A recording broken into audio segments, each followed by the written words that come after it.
अस्सलाम वालेकुम। हमारा आज का जो टॉपिक हमने स्टडी करना है वो है फैक्टर्स अफेक्टिंग आयोनाइजेशन एनर्जी। इस बात का मतलब ये है कि हम उन अवामिल को देखेंगे जिनकी वजह से आयोनाइजेशन एनर्जी का मैग्नीट्यूड चेंज हो जाता है। तो इनमें सबसे पहला फैक्टर जो है वो है न्यूक्लियर चार्ज। न्यूक्लियर चार्ज को हम जी इफेक्टिव से शो करते हैं। न्यूक्लियर चार्ज का मतलब क्या होता है कि किसी एटम के न्यूक्लियस में कितने प्रोटॉन्स पाए जाते हैं, उन प्रोटॉन्स का जो कलेक्टिव चार्ज होता है, उन प्रोटॉन्स की जो कलेक्टिव फोर्स ऑफ अट्रैक्शन होती है इलेक्ट्रॉन्स पे, उसको हम न्यूक्लियर चार्ज कहते हैं। अब देखिए, जितना ज्यादा न्यूक्लियर चार्ज ज्यादा होगा, न्यूक्लियस की वैलेंस इलेक्ट्रॉन्स पे जो लगने वाली फोर्स ऑफ अट्रैक्शन है वो उतनी ज्यादा होगी, और फिर ऐसे में हमारे लिए उस इलेक्ट्रॉन को निकालना उतना मुश्किल हो जाएगा। मिसाल के तौर पे अगर हम देखें, कंपैरिजन करें, तो लिथियम की बात करते हैं। लिथियम के न्यूक्लियस में 3 प्रोटॉन्स हैं, ठीक है, और इसके वैलेंस शेल में हमारे पास 1 इलेक्ट्रॉन आ जाता है। अब 3 प्रोटॉन्स मिलके इस 1 इलेक्ट्रॉन को अपनी तरफ अट्रैक्ट कर रहे हैं। लेकिन इसके कंपैरिजन में अगर मैं बात करूं बोरॉन की, तो बोरॉन के न्यूक्लियस में 5 प्रोटॉन्स हैं, क्योंकि इसका एटॉमिक नंबर 5 है।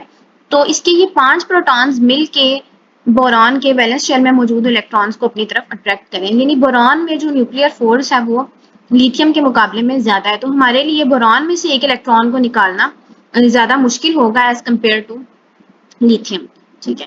तो ये इफेक्टिव न्यूक्लियर चार्ज है। यानी इस बेस पे हम ये कह सकते हैं कि आयोनाइजेशन एनर्जी जो है वो इफेक्टिव न्यूक्लियर चार्ज की डायरेक्टली प्रोपोर्शनल है। जितना ज्यादा इफेक्टिव न्यूक्लियर चार्ज होगा, आयोनाइजेशन एनर्जी की वैल्यू भी उतनी ज्यादा इंक्रीज हो जाएगी। इसके बाद जो हमारे पास सेकंड फैक्टर आता है वो है साइज ऑफ एटम और आयन। साइज ऑफ एटम को या आयन को हम एटॉमिक रेडियस भी कह सकते हैं।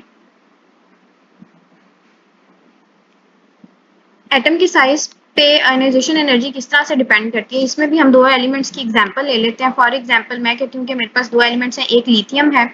लिथियम का एटॉमिक नंबर 3 है, इसके पास 3 प्रोटॉन्स हैं, पहले शेल में 2 इलेक्ट्रॉन्स, और उसके बाद दूसरे शेल में 1 इलेक्ट्रॉन आ जाता है। इसके कंपैरिजन में मैं ले लेती हूँ पोटाशियम। पोटाशियम का एटॉमिक नंबर होता है 19, ठीक है। उसके न्यूक्लियस में 19 प्रोटॉन्स होंगे, पहले शेल में 2 इलेक्ट्रॉन्स, उसके बाद दूसरे शेल में आ जाएंगे 8 इलेक्ट्रॉन्स। टोटल हो गए हमारे पास 10 इलेक्ट्रॉन्स। 9 इलेक्ट्रॉन्स अभी भी बाकी हैं, तो तीसरे शेल में आ जाएंगे फिर दोबारा से अगेन 8 इलेक्ट्रॉन्स। इस तरह हमारे पास टोटल 18 इलेक्ट्रॉन्स हो गए। अभी भी 1 इलेक्ट्रॉन बाकी है। उस 1 इलेक्ट्रॉन को फिल करने के लिए हम चले जाएंगे चौथे शेल में, और चौथे शेल में हमारे पास आ जाएगा 1 इलेक्ट्रॉन। अब अगर आप देखें, यहाँ पे लिथियम में न्यूक्लियस से वैलेंस शेल का डिस्टेंस कम है, ठीक है। लेकिन पोटाशियम में अगर हम देखें तो न्यूक्लियस से वैलेंस शेल का डिस्टेंस ज्यादा है। जहां पे डिस्टेंस ज्यादा होगा वहां पे न्यूक्लियस की फोर्स इलेक्ट्रॉन्स पे कम लगेगी, और जहां पे डिस्टेंस कम होगा वहां पे न्यूक्लियस की फोर्स वैलेंस इलेक्ट्रॉन्स पे ज्यादा होगी। जब न्यूक्लियस की फोर्स ज्यादा होगी तो हमारे लिए इलेक्ट्रॉन को निकालना मुश्किल हो जाएगा। लेकिन इसके मुकाबले में जब हमारे पास एक बड़े साइज का एटम होता है, तो क्योंकि न्यूक्लियस और वैलेंस शेल के दरमियान डिस्टेंस बहुत ज्यादा होता है, न्यूक्लियस की फोर्स कंपैरेटिवली वीक हो जाती है, तो इलेक्ट्रॉन निकालना आसान हो जाता है। इस तरह हम ये कह सकते हैं कि साइज ऑफ एटम या आयन जो है उसके साथ आयोनाइजेशन एनर्जी का इनवर्स रिलेशन है। यानी एटम का साइज जितना बड़ा होगा, उस एटम की आयोनाइजेशन एनर्जी उतनी कम होगी, उस एटम में से इलेक्ट्रॉन निकालना हमारे लिए उतना आसान होगा। या अगर एटम का साइज छोटा होगा तो आयोनाइजेशन एनर्जी की वैल्यू जो है वो इंक्रीज कर जाएगी। इसके बाद जो हमारे पास तीसरा फैक्टर है,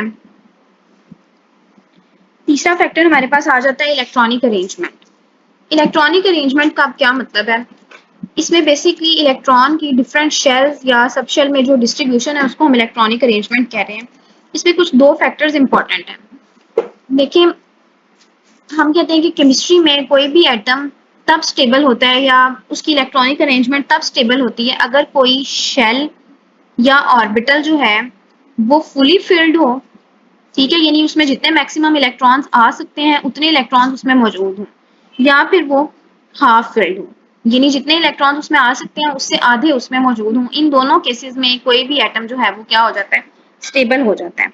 मिसाल के तौर पे अगर हम बात करते हैं, देखिए पी जो है उसमें मैक्सिमम 6 इलेक्ट्रॉन्स आ सकते हैं। तो अगर किसी एलिमेंट के पी सबशेल में 6 इलेक्ट्रॉन्स मौजूद हैं तब भी वो स्टेबल होगा, अगर उसमें 3 इलेक्ट्रॉन्स मौजूद हैं तो तब भी वो स्टेबल होगा। इसी तरह डी में अगर 10 इलेक्ट्रॉन्स मौजूद हैं तो तब भी वो स्टेबल होगा, और अगर डी में 5 इलेक्ट्रॉन्स मौजूद हैं तो तब भी वो स्टेबल होगा। एस में अगर 2 इलेक्ट्रॉन्स वो हैं तब भी वो स्टेबल होगा, और एस में अगर 1 इलेक्ट्रॉन है तो तब भी वो स्टेबल होगा। यानी एस हम ये कह सकते हैं कि एस तो दोनों हाथों में स्टेबल है। अच्छा, अब इसको अगर हम एलिमेंट्स पे अप्लाई करके देखें कि ये स्टेबिलिटी कैसे आयनाइजेशन एनर्जी को इफेक्ट करती है। हम कहते हैं कि जब कोई एलिमेंट स्टेबल होगा तो उसमें से इलेक्ट्रॉन निकालना मुश्किल होगा, यानी उस एलिमेंट की आयनाइजेशन एनर्जी जो है वो फिर ज्यादा हो जाएगी। ये मैं इसको इस तरह से लिख सकती हूँ कि अगर कोई एलिमेंट स्टेबल है तो जितना ज्यादा वो स्टेबल है उसकी आयोनाइजेशन एनर्जी की वैल्यू भी उतनी ज्यादा होगी, यानी उसमें से इलेक्ट्रॉन निकालना उतना ज्यादा मुश्किल हो जाएगा, और ये वाइस वर्सा। इसको हम एक एग्जाम्पल की मदद से समझते हैं। आपको पता है कि अगर हम पूरे प्रोडक्ट टेबल में देखें तो सबसे ज्यादा आयनाइजेशन एनर्जी जो है वो नोबल गैसेस की है। नोबल गैसेस में अगर आप देखें, नियॉन की अगर हम एग्जांपल लें तो नियॉन का एटॉमिक नंबर होता है 10। इसकी इलेक्ट्रॉनिक कॉन्फ़िगरेशन है 1s2, 2s2, 2px, 2py और 2pz।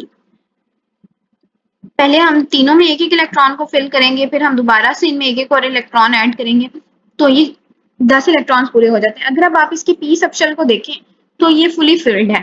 फुली फिल्ड होने की वजह से नियॉन क्या हो गया, बहुत ज्यादा स्टेबल है, इसमें से फिर इलेक्ट्रॉन निकालना हमारे लिए क्या हो जाएगा, मुश्किल हो जाएगा। और यही वजह है कि जो नोबल गैसेज हैं उनकी आयनाइजेशन एनर्जी प्रोडक्ट टेबल में सबसे ज्यादा होती है, उनमें से इलेक्ट्रॉन निकालना पॉसिबल नहीं है। इसको हम एक और एग्जाम्पल की मदद से भी समझते हैं। हम दो एलिमेंट्स का कंपेरिजन करते हैं। मेरे पास दो एलिमेंट्स हैं, एक ऑक्सीजन है, ठीक है,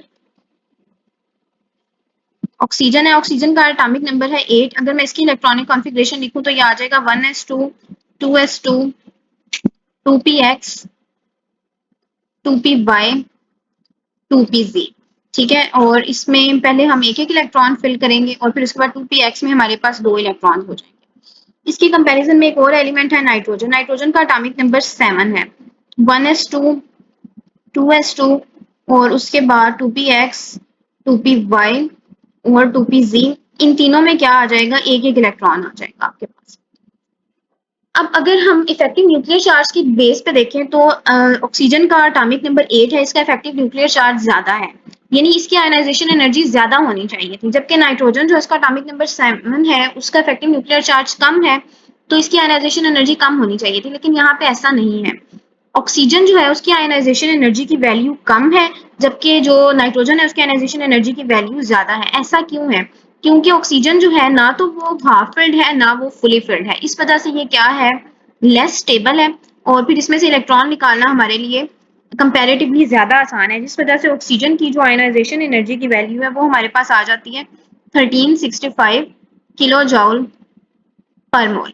लेकिन इसके कंपैरिजन में अगर हम नाइट्रोजन को देखें तो नाइट्रोजन जो है वो हाफ फिल्ड है। आप इसमें पी में देखें 6 इलेक्ट्रॉन्स आ सकते हैं और पी में अभी कितने हैं, 3 इलेक्ट्रॉन्स मौजूद है। इस वजह से ये क्या हो गया है, ज्यादा स्टेबल हो गया है, और इस स्टेबिलिटी की वजह से इसमें से इलेक्ट्रॉन निकालना हमारे लिए थोड़ा सा मुश्किल हो गया एज कम्पेयर टू ऑक्सीजन।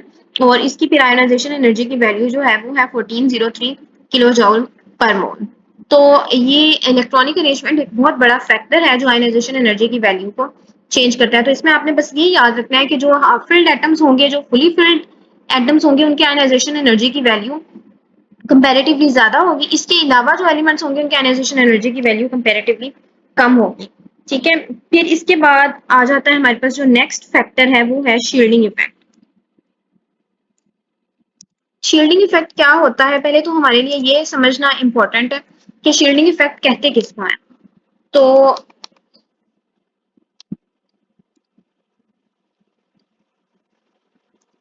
देखिए, इसमें एक हम एलिमेंट की एग्जांपल लेते हैं। मैं कहती हूँ ये मेरे पास सोडियम है, सोडियम का एटॉमिक नंबर 11 होता है, उसके न्यूक्लियस में 11 प्रोटॉन्स हैं। पहले शेल में 2 इलेक्ट्रॉन्स आ गए, दूसरे शेल में 8 इलेक्ट्रॉन्स आ गए, ठीक है। एक इलेक्ट्रॉन बच गया है, वो कहाँ पे चला जाएगा, वो तीसरे शेल में चला जाएगा, ठीक है। ये मेरे पास स्ट्रक्चर हो गया है सोडियम का जिसका एटॉमिक नंबर है 11। इसके कंपैरिजन में मैं बात कर लेती हूँ पोटाशियम की। पोटाशियम का न्यूक्लियस है, पोटाशियम का एटॉमिक नंबर होता है 19। पहले शेल में 2 इलेक्ट्रॉन्स, दूसरे शेल में अगेन इसी तरह मेरे पास आ जाएंगे 8 इलेक्ट्रॉन्स। टोटल हो गए हैं 10 इलेक्ट्रॉन्स, पीछे रह गए 9 इलेक्ट्रॉन्स। तीसरे शेल में फिर दोबारा से 8 इलेक्ट्रॉन्स आ जाएंगे, एक इलेक्ट्रॉन बच गया है, वो कहाँ चला जाएगा? वो चला जाएगा चौथे शेल में। अब देखिए आप यहाँ पे डिफरेंस किस चीज का है कि सोडियम में न्यूक्लियस और वैलेंस इलेक्ट्रॉन के दरमियान में कितने शेल्स आ रहे हैं? 2 शेल्स आ रहे हैं, ठीक है। यानी ये 2 शेल्स जो हैं वो न्यूक्लियस की फोर्स ऑफ अट्रैक्शन को शील्ड कर रहे हैं या न्यूक्लियस की फोर्स ऑफ अट्रैक्शन से इस वैलेंस इलेक्ट्रॉन को बचा रहे हैं। लेकिन इसके कंपैरिजन में अगर हम पोटेशियम की बात करें तो न्यूक्लियस और वैलेंस शेल के दरमियान में कितने शेल्स आ गए हैं? 3 शेल्स आ गए हैं, ठीक है। तो यहाँ पे ये 3 शेल्स जो हैं न्यूक्लियस की फोर्स से इस वैलेंस इलेक्ट्रॉन को बचा रहे हैं। तो किस न्यूक्लियस की फोर्स वैलेंस इलेक्ट्रॉन पे कम होगी? पोटेशियम की, क्योंकि पोटेशियम में न्यूक्लियस और वैलेंस इलेक्ट्रॉन्स के दरमियान शेल्स जो है उनकी तादाद ज्यादा है, जिसकी वजह से न्यूक्लियस की वैलेंस इलेक्ट्रॉन पे फोर्स कम हो जाएगी और फिर नतीजतन क्या होगा कि हमारे लिए इस इलेक्ट्रॉन को निकालना आसान हो जाएगा। और फिर ऐसा एलिमेंट जिसका शील्डिंग इफेक्ट ज्यादा हो उसकी आयोनाइजेशन एनर्जी जो है वो क्या हो जाती है? कम हो जाती है। यानी हम ये कह सकते हैं कि शील्डिंग इफेक्ट और आयोनाइजेशन एनर्जी जो है उसका आपस में इनवर्स रिलेशन है, ठीक है। यानी अगर शील्डिंग इफेक्ट ज्यादा होगा तो आयोनाइजेशन एनर्जी की वैल्यू कम होगी, और इसके लिए आप ये एक पैटर्न लिख सकते हैं कि शील्डिंग इफेक्ट ज्यादा कब होता है? जब शील्डिंग इफेक्ट ज्यादा तब होता है जब न्यूक्लियस और वैलेंस इलेक्ट्रॉन्स के दरमियान जो शेल हैं उनकी तादाद ज्यादा हो। और ये जो दरमियान वाले शेल्स होते हैं इनको हम कहते हैं इंटरवेनिंग शेल्स। जब नंबर ऑफ इंटरवेनिंग शेल्स आपके पास ज्यादा हो तो शील्डिंग इफेक्ट ज्यादा होता है, और शील्डिंग इफेक्ट अगर ज्यादा होगा तो आयोनाइजेशन एनर्जी क्या हो जाएगी? कम हो जाएगी, ठीक है। तो इससे नेक्स्ट जो लास्ट फैक्टर हमारे पास रह गया है वो है स्पिन पेयर रिपलियन। ये भी एक बहुत इंपॉर्टेंट फैक्टर है। देखिए पहले तो हमारे लिए ये समझना जरूरी है कि स्पिन पेयर है क्या। स्पिन पेयर रिपलियन किस चीज का नाम है? तो उसके लिए भी हमें किसी एलिमेंट की इलेक्ट्रॉनिक कॉन्फ़िगरेशन पहले लिखनी पड़ेगी, उसके बाद ही हम इसको एक्सप्लेन कर सकते हैं। उसमें मैं एग्जांपल ऑक्सीजन की और नाइट्रोजन की। देखिए ऑक्सीजन का एटॉमिक नंबर अगेन 8 है, इसकी इलेक्ट्रॉनिक कॉन्फ़िगरेशन है 1s2 2s2 2px 2py 2pz। आपका ये वाला जो फैक्टर है ये अगेन इलेक्ट्रॉनिक अरेंजमेंट से रिलेटेड है थोड़ा सा, ठीक है। उसके बाद आ जाता है नाइट्रोजन। नाइट्रोजन का एटॉमिक नंबर है 7 1s2 2s2 2px 2py 2pz। अब देखिए स्पिन पेयर रिपलियन का मतलब क्या होता है कि जब किसी एलिमेंट के जो इलेक्ट्रॉन्स हैं वो पेयर्ड अप हों, सेम शेल में एग्जिस्ट कर रहे हों, वो पेयर अप हो जाएं, तो वो क्या होते हैं? हम उनको कहते हैं कि ये स्पिन पेयर्ड हो गए हैं, लेकिन उन इलेक्ट्रॉन्स के दरमियान एक रिपलियन मौजूद होती है। जिस तरह अगर आप यहाँ पे देखें ये जो 2px है, यहाँ पे क्या हुआ है? 2 इलेक्ट्रॉन्स सेम ऑर्बिटल में एग्जिस्ट कर रहे हैं, px में एग्जिस्ट कर रहे हैं। अब ये दोनों इलेक्ट्रॉन्स ऑल्दो स्टेबल हैं, इनकी स्पिन एक दूसरे को कैंसिल करती है, लेकिन फिर भी ये एक दूसरे को थोड़ा बहुत रिपेल करते हैं। तो हम ये कह सकते हैं कि ऑक्सीजन में स्पिन पेयर रिपलियन मौजूद है। लेकिन इसके कंपैरिजन में अगर हम नाइट्रोजन की बात करें तो यहाँ पे पी में जितने भी इलेक्ट्रॉन्स हैं वो क्या है? अलग अलग हैं, एक दूसरे को रिपेल नहीं कर रहे। एक दूसरे को रिपेल ना करने की वजह से ये क्या है? कंपेरेटिवली ज्यादा स्टेबल है, ठीक है। तो फिर यहाँ से इलेक्ट्रॉन निकालना हमारे लिए मुश्किल होगा और हम कहेंगे कि हमारे लिए आयनाइजेशन एनर्जी की वैल्यू क्या है? ज्यादा है। लेकिन जहाँ पे स्पिन पेयर रिपलियन एग्जिस्ट कर रही है जैसा कि पी एक्स में, वहां से इलेक्ट्रॉन निकालना फिर हमारे लिए आसान होगा। क्यों? क्योंकि ये ऑलरेडी दोनों इलेक्ट्रॉन्स एक दूसरे को रिपेल कर रहे हैं। ये दोनों इलेक्ट्रॉन्स चाहते हैं कि एक दूसरे से छुटकारा हासिल कर लें, तो जब हम एक इलेक्ट्रॉन को निकालना चाहेंगे तो वो इलेक्ट्रॉन खुशी खुशी वहां से निकल जाएगा, और फिर ऐसे में क्या होगा? आयोनाइजेशन एनर्जी की जो वैल्यू है वो क्या हो जाती है? कम हो जाती है, ठीक है। तो हम ये कह सकते हैं कि स्पिन पेयर रिपलियन जो है वो भी एसोसिएटेड है हाफ फिल्ड और फुली फिल्ड से, और इसी तरह ये आयनाइजेशन एनर्जी को अफेक्ट करती है। यहाँ तक हमने जितने भी फैक्टर्स थे उनको स्टडी कर लिया। इसके बाद हमारा जो अगला टॉपिक है वो है ट्रेंड्स। अब क्योंकि हमने फैक्टर स्टडी कर लिए हैं तो हमारे लिए ट्रेंड को डिस्कस करना जो है वो मुश्किल नहीं है। अब हमने जस्ट एक बिल्कुल शॉर्ट सा टॉपिक रह गया है कि ग्रुप में आयनाइजेशन एनर्जी का क्या ट्रेंड होगा और पीरियड में आयनाइजेशन एनर्जी का क्या ट्रेंड होगा। तो देखिए अगर आपको फैक्टर्स आते हैं आपके लिए ये ट्रेंड लिखना बिल्कुल भी मुश्किल नहीं है। ग्रुप में क्या हो रहा है? ग्रुप में साइज ऑफ एटम जो है वो भी बढ़ रहा है। साइज ऑफ एटम बढ़ने के साथ साथ क्या हो रहा है? शील्डिंग इफेक्ट भी बढ़ रहा है, ठीक है। तो इन दोनों फैक्टर्स के बढ़ने की वजह से क्या होता है कि हमारे लिए इलेक्ट्रॉन को निकालना आसान हो जाता है। तो हम कहते हैं कि ग्रुप में जो आयोनाइजेशन एनर्जी है उसकी वैल्यू क्या होती है? कम। कहाँ पे कम होती है? टॉप से बॉटम की तरफ। यानी अगर मैं आपके सामने एक ग्रुप की एग्जाम्पल लिखूं, मैं आपके सामने फर्स्ट ग्रुप लिखती हूँ hydrogen, lithium, sodium, potassium, rubidium, caesium और फ्रांसियम।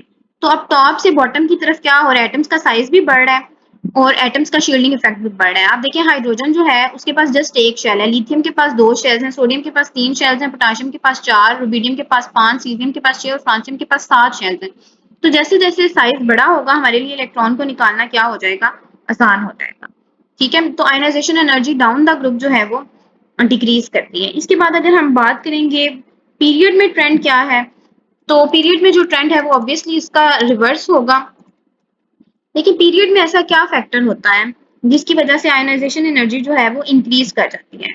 अगर मैं आपको एक पीरियड की बात करूं तो उसमें मैं एक एग्जांपल ले लेती हूँ सेकेंड पीरियड की।